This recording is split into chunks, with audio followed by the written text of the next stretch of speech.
Hello everyone, myself Avinash Madeshiya currently pursuing MBBS from PGI Azamgarh. तो आज हमारे नीट अवतार सीरीज का फिजिकल केमिस्ट्री का दूसरा लेक्चर है। ठीक है, फिजिक्स में हम लोग ऑलरेडी 3 चैप्टर कर चुके हैं, 4 चैप्टर, यूडियम, डुअल नेचर, एटम, न्यूक्लियाई। और फिजिकल केमिस्ट्री में एक मूल कॉन्सेप्ट हो चुका है, दूसरा हमारा है एटॉमिक स्ट्रक्चर। अभी टाइम हो रहा है 3:30, तब मैं इसको रिकॉर्ड कर रहा हूँ क्योंकि दिन में रिकॉर्ड करता हूँ। 3:30 सुबह का टाइम है, 3:30 AM। दिन में रिकॉर्ड करता हूँ तो कई लोगों ने मैसेज किया था कि पीछे बैकग्राउंड म्यूजिक आ रही है, मतलब शोर शराबा होता रहता है। कोई बात नहीं, रात में कर ले रहा हूँ। ठीक, तो मैंने बोला था 10 मिनट में इसको कंप्लीट कराऊंगा, लेकिन इसको भी 25 मिनट में ही कराना पड़ेगा कंप्लीट, क्योंकि 4-5 कमेंट आए थे कि भैया एक बार फिर से सब करा देना ताकि सब रिवीजन हो जाए। नहीं तो मैंने लगभग 10% चीज़ें डुअल नेचर में करा दी थी और लगभग 65% चीज़ें मैंने एटम्स में करा दिया था इसका, लेकिन फिर से मैंने सब नोट किया है, सब कर रहा हूँ। तो अगर अच्छी लगे तो लाइक, कमेंट, शेयर, सब्सक्राइब कर देना, अपने दोस्तों को बता देना। ठीक है, 25 मिनट में इसके बाद कुछ नहीं आएगा। लगभग 150 से ज़्यादा क्वेश्चन मैंने चूज़ कर लिए। नीट, PYQ, NCERT, जेमेंस का नहीं रखा है, एग्जाम्पलर का रखा है। जेमेंस का फिजिक्स में रखता हूँ। ठीक, चलिए स्टार्ट करते हैं। एटॉमिक स्ट्रक्चर देखिए, सबसे पहले बेसिक चीज़ क्या था, मास ऑफ प्रोटॉन मैंने बताया था 1.67 × 10⁻⁻27 kg होता है। उसको 1.007 mu लिखते हैं, न्यूक्लियाई वाले चैप्टर में बढ़िया समझाया था। मास ऑफ न्यूट्रॉन 1.67, वो भी इतना ही होता है, 1.008 लिखते हैं, यानी स्लाइटली मास ऑफ न्यूट्रॉन जो है थोड़ा सा ज़्यादा होता है मास ऑफ प्रोटॉन से। ठीक, देख लो यहाँ पे। और मास ऑफ इलेक्ट्रॉन 9.1 × 10⁻31 kg। उसको जब mu में करोगे तो जीरो आ जाएगा, लगभग जीरो आता है, तो जीरो लेके चलते हैं। ठीक है, कहीं पर अगर XZA लिखा है तो A हमारा क्या होता है, मास नंबर होता है, Z एटॉमिक नंबर होता है, सबको मालूम है। जो भी एटॉमिक नंबर होता है वो नंबर ऑफ प्रोटॉन के बराबर होता है, जानते ही हो। और जो भी नंबर ऑफ न्यूट्रॉन होता है, नंबर ऑफ न्यूट्रॉन जो होता है, नहीं लिखा है मैंने, चलो नंबर ऑफ ये देखो यहाँ पे गलती हो गई है, लिख देता हूँ मैं फिर से। न्यूट्रॉन का नंबर कितना होता है, A-Z, यानी कि मास नंबर में से जब एटॉमिक नंबर घटा दोगे तो नंबर ऑफ न्यूट्रॉन आ जाएगा। ठीक, और ये हमारा क्या है, number of neutron plus number of proton, ये हमारा क्या होता है, total number of neutron plus total number of protons, ये हमारा क्या है, न्यूक्लियॉन्स इसको बोलते हैं। न्यूक्लियॉन्स क्या बोलते हैं, प्रोटॉन और न्यूट्रॉन जो होते हैं उसको न्यूक्लियॉन्स बोलते हैं। तो नंबर ऑफ इलेक्ट्रॉन क्या हो जाएगा, एटॉमिक नंबर माइनस चार्ज। जितना भी एटॉमिक नंबर है, C का मतलब चार्ज होता है, तो नंबर ऑफ इलेक्ट्रॉन्स अगर तुमसे पूछेगा तो सीधे क्या करोगे, एटॉमिक नंबर माइनस चार्ज कर देना। ठीक, और ये न्यूट्रॉन्स हो गया, A-Z हो गया। ठीक, mass number minus atomic number, number of, ये इधर से छोड़ो, number of neutron plus number of proton को हम लोग बोलते हैं न्यूक्लियॉन्स। यहाँ तक कोई दिक्कत नहीं होनी चाहिए, सारी चीज़ें पहले बता चुका हूँ, फिर से एक बार रिवाइज करा दिया मैंने। ठीक, तो atomic number, number of proton हो गया, न्यूट्रॉन हो गया, A-Z हो गया, नंबर ऑफ इलेक्ट्रॉन हो गया Z-C। उसके बाद देखो आइसोटोप्स में क्या होता है, same atomic number different mass number. Isobar में मास नंबर सेम हो जाएगा, एटॉमिक नंबर डिफरेंट होगा। आइसोटोन में न्यूट्रॉन का नंबर सेम होगा। आइसोडाइफर्स में क्या होता है, same difference of neutrons and protons. तो देखो एक एग्जांपल ले लेते हैं, न्यूट्रॉन्स और प्रोटॉन का डिफरेंस सेम होना चाहिए। तो यार देखो, same number of difference between neutrons and proton. इसमें देखो प्रोटॉन कितना है, 5 है, यहाँ मैं सॉल्व कर देता हूँ। इसमें देखो 5 है और 11 में से 5 जा 6, यानी 6 हमारा न्यूट्रॉन हो गया, 5 प्रोटॉन हो गया। इसका डिफरेंस आएगा 1। इसमें देखो 13, कार्बन 6, तो इसमें देखो 7 न्यूट्रॉन है, 6 प्रोटॉन है, फिर इसका डिफरेंस आएगा 1। यानी आइसोडाइफर्स मतलब क्या हो गया, difference of number of neutron और प्रोटॉन कितना होना चाहिए, बराबर होना चाहिए। आइसो इलेक्ट्रॉनिक जानते ही हो, इलेक्ट्रॉन का नंबर सेम हो। आइसो ईस्टर्स का मतलब होता है molecule having the same number of atom और इलेक्ट्रॉन। एटम भी सेम हो, इलेक्ट्रॉन भी सेम हो। जैसे CO2 देखो कितना एटम, 1 C 2, यानी 3 एटम है। यहाँ पे N2 हो, ये 3 एटम है। इलेक्ट्रॉन का नंबर देख लो 6 और 12 कितना होगा, 6 और 16, 16 6 22। इसमें देखो 14 और 8 22। इलेक्ट्रॉन का नंबर भी सेम होगा, तो इसको बोलेंगे क्या, आइसो एस्टर। ये भी बता दिया था, R = R0 × 1/3। R0 होता है 1.5 फर्मी, = 1.5 × 10⁻⁻15 मीटर। स्पेक्ट्रम में मैंने बताया था कि microwave, radiowave, infrared, visible, UV, X rays, cosmic. इधर से इधर जाओ तो फ्रीक्वेंसी बढ़ेगी, फ्रीक्वेंसी बढ़ती है तो एनर्जी = होता है h𝛎।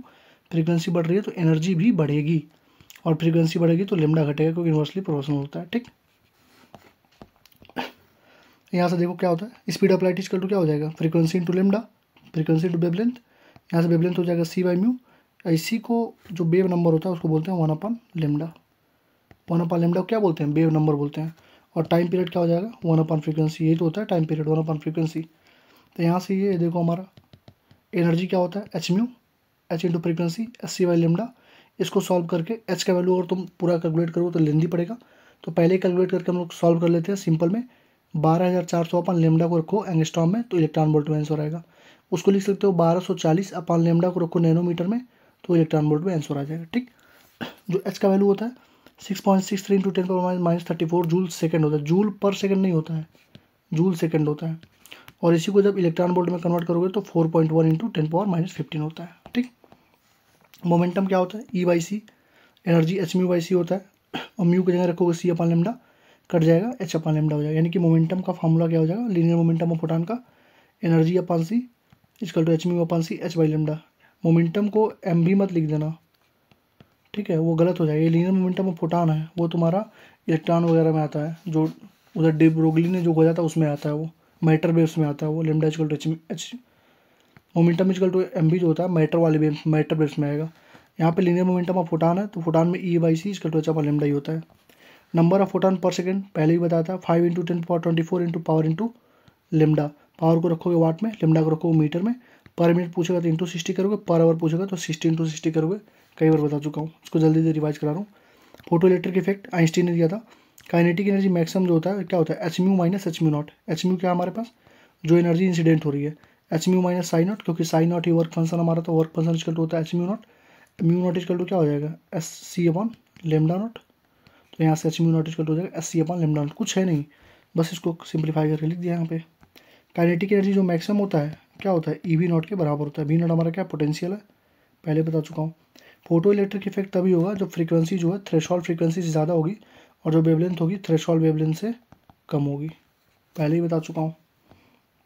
ये सबका लेटर वाले लेक्चर में बताया ही था कि रेडियस जो होती है 0.53 n² एंगस्ट्रॉम होती है, यानी रेडियस डायरेक्टली प्रोपोर्शनल टू क्या हो गया, n² हो गया। तो एरिया होता है R के स्क्वायर के प्रोपोर्शनल, तो एरिया हो जाएगा क्या, n, यहाँ पे n² है, n⁴/z²। ठीक, वेलोसिटी कितनी होती है 2.2 इंटू 10⁻6 इंटू z/n। तो वेलोसिटी यहाँ से हो जाएगी डायरेक्टली प्रोपोर्शनल z/n के। टाइम पीरियड क्या होता है n³ टाइम पीरियड क्या होता है 2πr/v होता है ना। यहाँ से r के वैल्यू यहाँ पे है, v का वैल्यू z/n रखोगे और r का वैल्यू n²/z, तो कट करोगे तो क्या हो जाएगा n³ हो जाएगा यहाँ से। तो time period directly proportional to किसके होता है n³ के। वहीं पे तुम देखते हो टाइम इक्वल टू क्या होता है 1/फ्रीक्वेंसी, यानी इनवर्सली प्रोपोर्शनल टू क्या होता है फ्रीक्वेंसी होता है। तो फ्रीक्वेंसी का, करंट का, एवरेज स्पीड का, एंगुलर स्पीड का, सबका क्या होगा टाइम पीरियड को उल्टा होगा, Z²/n³। ठीक, एनर्जी इक्वल टू क्या होता है SC/λ होता है। लेकिन अगर एनर्जी पर मोल पूछेगा तो इंटू Na कर दो। Na क्या है, अवोगाद्रो नंबर है, 6.022 इंटू 10⁻23 होता है। तो मोल पर मोल पूछेगा तो इंटू Na कर देना बस। आगे आ जाओ, एनर्जी का फॉर्मूला क्या होता है -13.6 Z²/n²। यहाँ से हमको मालूम चलता है कि जो एनर्जी हमारी है डायरेक्टली प्रोपोर्शनल टू क्या है Z²/n² है। निगेटिव का मतलब ये होता है कि इलेक्ट्रॉन हमारा क्या है बाउंडेड है, ये इलेक्ट्रॉन वोल्ट पर एटम में आंसर आता है। उसको जूल में करना है तो 2.2 इंटू 10⁻18 Z²/n² जूल पर एटम हो जाएगा। फास्ट क्यों चल रहा हूँ, क्योंकि पहले सारी चीज़ें बता चुका हूँ, बस रिवाइज करा रहा हूँ। ठीक, मैंने बताया था कि जो RSC होता है उसको बोलते हैं एनर्जी अपॉन नेटवर्क, उसका वैल्यू होता है 13.6। वही 13.6 हमारा यहाँ पे लिखा जाता है -13.6 में। और रेडवर्क कांस्टेंट जो होता है 1.1 इंटू 10⁻7 होता है। अब इसका यूज आएगा आगे। ठीक, काइनेटिक एनर्जी जितना भी, जो टोटल एनर्जी मान लो निगेटिव आया, ठीक है, तो जो काइनेटिक एनर्जी में क्या होगा बस पॉजिटिव हो जाएगा। मान लो टोटल एनर्जी x -x, तो काइनेटिक एनर्जी क्या होगा प्लस में x। पोटेंशियल एनर्जी जो होता है वो 2 टाइम्स टोटल एनर्जी होता है। और काइनेटिक एनर्जी होता है, या इसको बोल सकते हो कि टोटल एनर्जी क्या होगा पोटेंशियल एनर्जी अपॉन 2।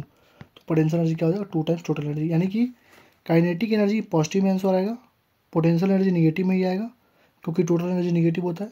तो यहाँ से हमारा हो गया potential energy equal to total energy. Bar मतलब होता है पॉजिटिव, सब कुछ पॉजिटिव कर दो। तो energy equal to kinetic energy is equal to potential energy upon 2।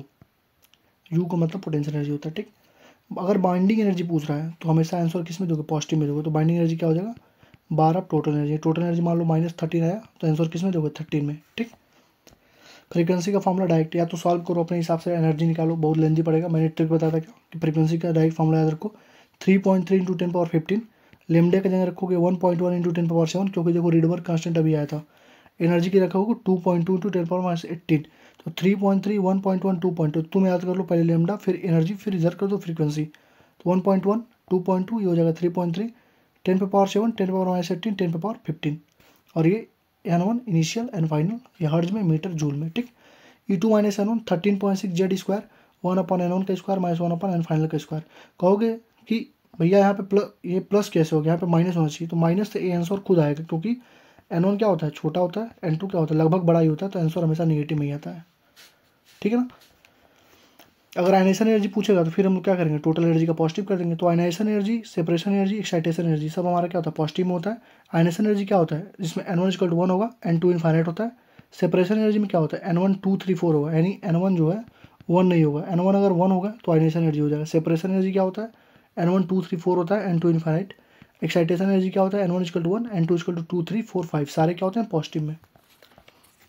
Spectral series में मैंने बोला था कि n = 1 2 3 4 5, तो एनर्जी इक्वल टू क्या होता है, -13.6 जेड स्क्वायर अपन है, इसको पुट करोगे तो पहले का आंसर आएगा -13.6, दूसरे का -3.4, -1.5 और -0.85। यानी तुम देखो, तुम यहाँ से यहाँ अगर ऊपर जा रहे हो, ऊपर अगर तुम जा रहे हो तो निगेटिव, यानी कि -10 में और -20 में मैं तुमसे पूछूं, तुम कहो भैया -10 बढ़ा है, तो -3.4 में -13.6 में कौन बढ़ा है, तो -3.4, फिर ये बढ़ा, फिर ये बढ़ा, ये बढ़ा, यानी कि इधर से इधर जा रहे हो तो टोटल एनर्जी क्या हो रहा है, बढ़ रहा है। तो टोटल एनर्जी बढ़ रहा है, यानी पोटेंशियल एनर्जी भी निगेटिव में होता है, पोटेंशियल एनर्जी बढ़ रहा है। काइनेटिक एनर्जी क्या होता है, पॉजिटिव में होता है, यानी 13.6 हो जाएगा, 3.4 हो जाएगा, यानी काइनेटिक एनर्जी हमारा घटेगा। तो ऊपर जाने पे टोटल एनर्जी और पोटेंशियल एनर्जी बढ़ता है, काइनेटिक एनर्जी घटता है। अगर n का नंबर बढ़ाओगे तो डेल्टा ई जो होगा बिटवीन 2 सक्सेसिव ऑर्बिट में डिक्रीज करेगा। देखो, इसका डिफरेंस निकालोगे 10.2 आएगा, इसका निकालोगे 1.9 आएगा, इसका निकालोगे और कम आएगा, इसका निकालोगे तो और कम आएगा। इसका मतलब क्या हुआ कि जैसे से n तुम बढ़ाओगे एनर्जी की वैल्यू उतना कम आता जाएगा, अर्थ सक्सेसिव में हो तो, दोनों अगल बगल वाले हैं, सक्सेसिव वाले हैं, तो ठीक।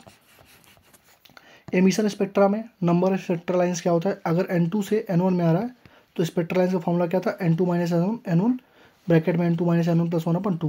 लेकिन मैक्सिमम चांसेस में होता है कि N2 से ग्राउंड स्टेट में आता है। ग्राउंड स्टेट मतलब N1 का वैल्यू 1, तो वहाँ से पुट करके आंसर आता है N - 1/2। ये एमिशन स्पेक्ट्रा था। हमसे पूछता है, अगर कभी पूछ ले एब्जॉर्प्शन स्पेक्ट्रा, तो एब्जॉर्प्शन स्पेक्ट्रा में सीधे फॉर्मूला होता है N - 1।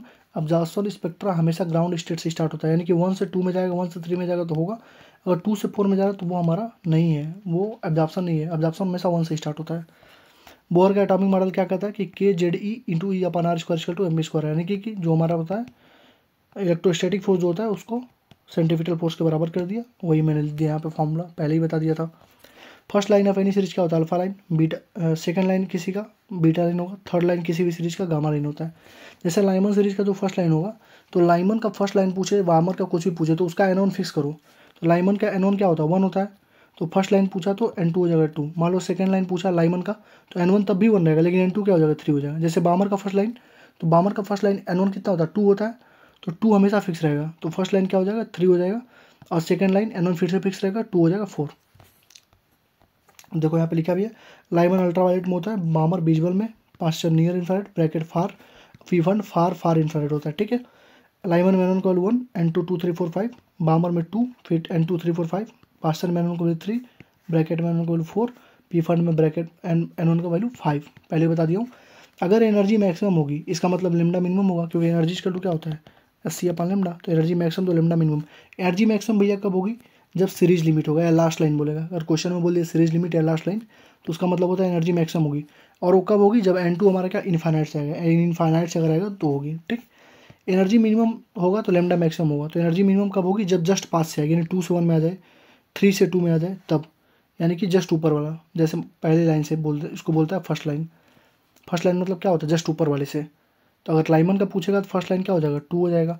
बामर का पूछेगा तो फर्स्ट N2 का वैल्यू क्या हो जाएगा, 3 हो जाएगा, ऐसे करके, ठीक। तो N2 = N1 + 1 में सबसे कम होगा एनर्जी। बामर को हम लोग रेड कलर भी बोलते हैं, H-अल्फा लाइन भी बोलते हैं, ठीक। यहाँ से वेव नंबर इक्वल टू क्या होता है, 1/λ, 1/λ इक्वल टू होता है RZ², 1/N1 का स्क्वायर माइनस 1/N फाइनल का स्क्वायर पर मीटर। और हमने बोला था कि 1/r को, ये हमारा क्या है, एटॉमिक नंबर है, इसको तो लिख ही दोगे, कोई दिक्कत नहीं है। जेड को 1/r का वैल्यू होता है 91 नैनोमीटर, इसको तुम 90 नैनोमीटर भी लिख सकते हो, इक्वल टू 910 एंगस्ट्रॉम में लिख के सॉल्व करने के लिए आसानी होती है। डी ब्रोगली का हाइपोथेसिस क्या था कि डुअल नेचर होता है, वेव्स भी होता है, पार्टिकल्स भी होता है। वहाँ पे देखो आ गया ना, लेमडा इक्वल टू HMB, वहाँ पे फोटास में क्या था, एनर्जी इक्वल टू E/c था, इक्वल टू H/λ था मोमेंटम। यहाँ पे क्या हो गया, h upon m v equal to h upon p, h equal to h upon root में 2m kinetic energy, h upon root में 2m बी। जब वोल्टेज निकालना हो तो बोल्ट्जमान कांस्टेंट दिया हो, न्यूट्रॉन्स वगैरह के लिए निकालना हो तो ये लगाएंगे, 2m क्यू डेल्टा भी लगाते हैं, क्या ई डेल्टा भी होता है ना काइनेटिक एनर्जी, वहाँ से आ गया। क्यू ई टी क्या होता है, चार्ज एट रेस्ट पे रहेगा तो ये फॉर्मूला लगाएंगे, magnet charge in magnetic field में रहेगा तो h upon q b r लगाएंगे। सारा चीज़ मैंने बता दिया। क्यू हमारा क्या है, चार्ज है, b magnetic field, r radius है, ठीक। 2 pi r n equal to होता है एन लेमडा, जहाँ पे एन हमारा क्या होता है, प्रिंसिपल क्वांटम नंबर होता है, उसी को नंबर बेस बोलते हैं। अगर तुमसे नंबर बेस पूछे तो सीधे ये लगा दो, एन का वैल्यू ही नंबर बेब होता है। मान लो दिया है 4 पी, पूछ रहा नंबर बेब, तो 4 हमारा क्या है, प्रिंसिपल क्वांटम नंबर है, नंबर बेब कितना होगा, 4 होगा, ठीक। अगर एन सेम है तो कोई एमिशन नहीं होगा, कोई एब्जॉर्प्शन नहीं होगा। लेमडा ऑफ इलेक्ट्रॉन सॉल्व करके बताया था, 12.27 अपन रूट में वोल्टेज याद करते हैं इसको। लेमडा प्रोटॉन 0.286 अपन रूट में voltage, lambda of alpha 0.101, lambda of neutron 0.202, यही था हेजनबर्ग का uncertainty principle. Delta x into delta p is equal to और ग्रेटर देन एच अपन 4 पाई। डेल्टा एक्स क्या है, अनसर्टेनिटी इन पोजिशन है, और delta P क्या है, अनसर्टेनिटी इन मोमेंटम है। उसको delta E into delta T equal to h upon 4 pi भी हम लोग लिख सकते हैं, कभी कभी काम में आता है। तो एच अपन 4 पाई एम होगा, क्योंकि पी इजकल टू होता है एम बी, एम चला गया इधर, ठीक। हमको बस इसके आगे का ही पढ़ना था, इसके पहले का तो मैंने सब ऑलरेडी तुमको पढ़ा ही दिया था, बस आगे का ही पढ़ना था। तो 15 मिनट तो 16 मिनट ऑलरेडी हो चुके, 10 मिनट इसको कंप्लीट करते हैं, ठीक। देखो क्वांटम नंबर क्या होता है, एक है एटम, एटम के अंदर होता है सेल, सेल के अंदर जैसे के एल एम एन सेल हो गया, सेल के अंदर होता है सब सेल, सब सेल का मतलब क्या हो गया, सब ऑर्बिटल सब लेवल। जैसे के एल एम एन है तो सब सेल में क्या हो जाएगा, एस है, पी है, डी है, एफ है। अब उस सब सेल के अंदर होता है ऑर्बिटल, जैसे एस में कितने ऑर्बिटल होते हैं, एक होता है, पी में कितने होते हैं, 3 ऑर्बिटल होते हैं, डी में कितने होते हैं, 5 ऑर्बिटल, एफ में कितने होते हैं, 7 ऑर्बिटल, और उसमें होता है इलेक्ट्रॉन, एस में 2, पी में 6 इलेक्ट्रॉन मैक्सिमम भर दोगे, डी में 10 इलेक्ट्रॉन मैक्सिमम भर दोगे, क्योंकि 7 ऑर्बिटल है ना, एफ में 14 इलेक्ट्रॉन भर दोगे, तो ऐसे करके होता है, ठीक। तो पहला होता है प्रिंसिपल क्वांटम नंबर, जिसको दिया था किसने, बोहर ने। ये इंडिकेट करता है क्या, साइज को इंडिकेट करता है, शेप को नहीं, साइज को, साइज और एनर्जी ऑफ ऑर्बिट को इंडिकेट करता है। इंडिकेट करता है कि इलेक्ट्रॉन का डिस्टेंस न्यूक्लियस से कितना है, 2 पॉइंट हुआ, और वैल्यू ऑफ एन जो होती है 0, 1, 2, 3, 0 नहीं होगी, 0 तो खत्म हो जाएगी, 1, 2, 3 से लेकर इन्फाइनाइट तक होती है, 0 कभी भी नहीं होगी, ठीक। एंगुलर मोमेंटम क्या होता है, एम बी आर होता है, एन अपन 2 पाई भी पहले बताया था। अब देखो, तो अगर एन हमारा प्रिंसिपल क्वांटम नंबर है तो उसमें सबसेल कितना है, एन मतलब सेल मान लो, तो उसमें सबसेल कितने होंगे, एन ही होगा, ठीक।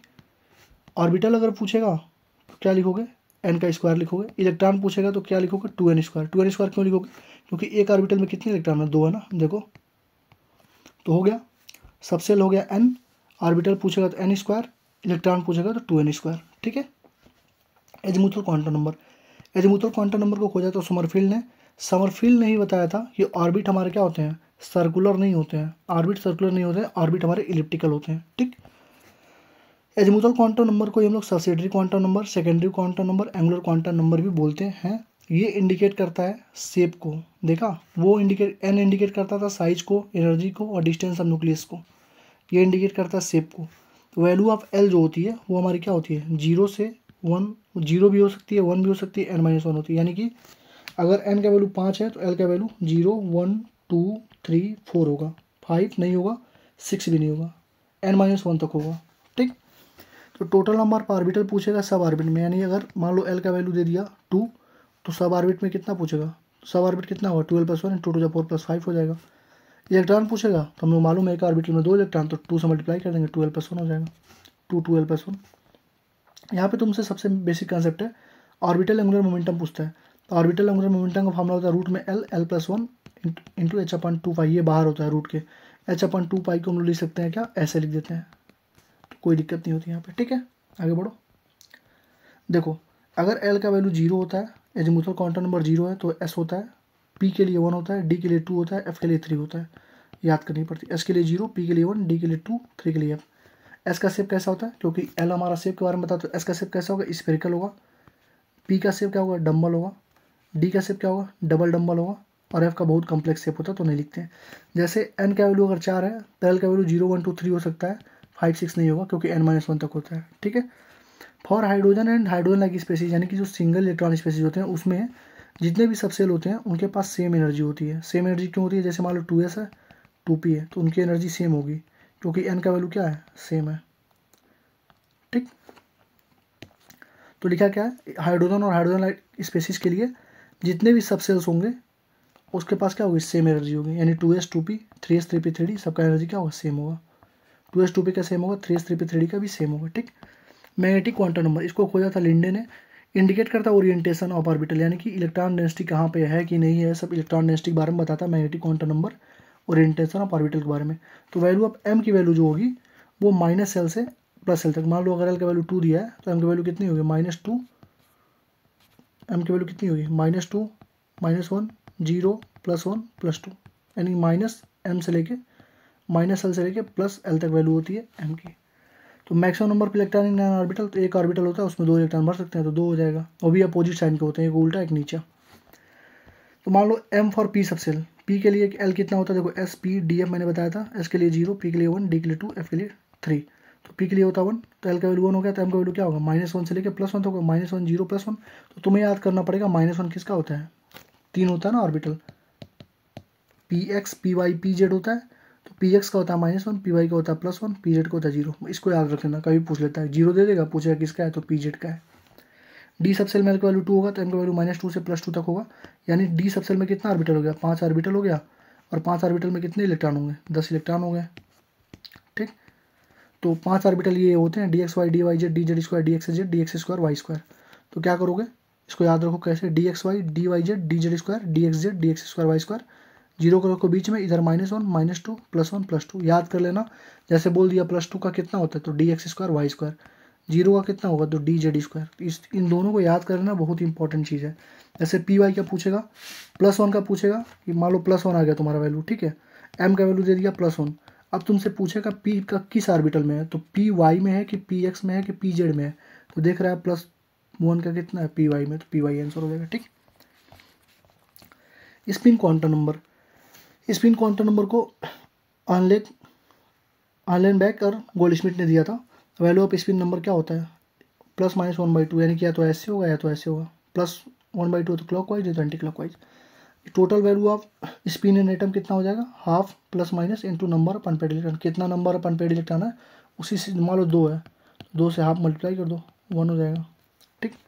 स्पिन एंगुलर मोमेंटम में बस जैसे वहाँ पे तो क्या था √L+1 था, यहाँ पे क्या हो जाएगा √S+1 हो जाएगा, ठीक है। साई हमारा इलेक्ट्रॉन का वेव फंक्शन होता है, अगर साई स्क्वायर कर दोगे बार अगर 0 आ गया, इसका मतलब हुआ ये फाइंडिंग इलेक्ट्रॉन प्रोबेबिलिटी 0, वहाँ पे 0 मतलब इलेक्ट्रॉन की डेंसिटी है ही नहीं, उसको बोलते हैं हम लोग नोड। और साई स्क्वायर का वैल्यू अगर 1 आ गया तो उसको मैक्सिमम बोलेंगे, वहाँ पे इलेक्ट्रॉन की डेंसिटी सबसे ज़्यादा होगी, ठीक है। तुमसे पूछेगा रेडियल नोड कितना होगा, तो n-L-1 होता है, एंगुलर नोड L होता है, टोटल नोड क्या होगा, total node radial plus angular को जोड़ दोगे n-1 आ जाएगा, ठीक है। आगे बढ़ो, सिंगल इलेक्ट्रॉन स्पेसीज यानी हाइड्रोजन और हाइड्रोजन लाइक है, तो अगर n का वैल्यू सेम है, E का वैल्यू सेम है, इसका मतलब ये होगा कि अगर n बढ़ाओगे तो E बढ़ेगा। देखो 3s है 3p 3d है, n का वैल्यू सेम है तो एनर्जी सेम हो गया, 2s 2p है, n का वैल्यू सेम एनर्जी सेम, मान लो 4s है और 3s है, तो n का वैल्यू किसका ज़्यादा, 4s का, तो एनर्जी इसका ज़्यादा, ठीक है। मल्टी इलेक्ट्रॉन स्पेसिस में n+L देखते हैं, अगर जिसका n+L ज़्यादा होगा उसका एनर्जी ज़्यादा होगा, अगर n+L सेम हो गया तब हम देखते हैं जिसका n ज़्यादा होगा उसका एनर्जी ज़्यादा होगा, ठीक है। शेल्डिंग पावर क्या होता है, S/P/D/F, S का ज़्यादा, P फिर D फिर F। अबाउ प्रिंसिपल कहता है कि इलेक्ट्रॉन भरे जाते हैं इंक्रीजिंग एनर्जी ऑर्डर के बीच में, तो एक चीज़ याद रखना हमेशा, ये याद करोगे 1s2 2s2 2p6 तो बहुत लेंथी पड़ेगा, तुम परेशान होगे, ये चीज़ याद रखो, NS में भरा जाता है, फिर n-2f में, फिर n-1d में, फिर np में। तो जैसे मान लो एक क्वेश्चन दिया है 6s 6p 5d 5f, तुमसे बोले कि इसको भरो किसके ऑर्डर में होगा, तो तुमको मालूम है इंक्रीजिंग एनर्जी का ऑर्डर में होगा। अब इंक्रीजिंग एनर्जी का ऑर्डर कैसे निकालोगे, n+L निकाल लो, देखो इसका n होगा 6 और s का होता है 0 तो 6 हो गया, इसका होगा 6, p का l होता है 1 यानी 7 हो गया, इसका होता है 5, d का होता है 2 7 हो गया, इसका होता है 4, f का होता है 3l 7 हो गया।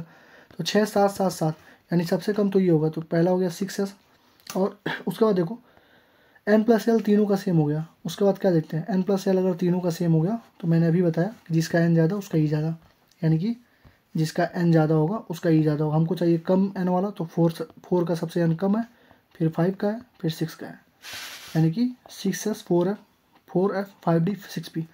तुम ऐसे भी कर सकते थे कि 6 वाला ना, तो 6s रखो यहाँ पे, ये हो जाएगा 4f, ये हो जाएगा 6-1 5d, ये हो जाएगा 6p।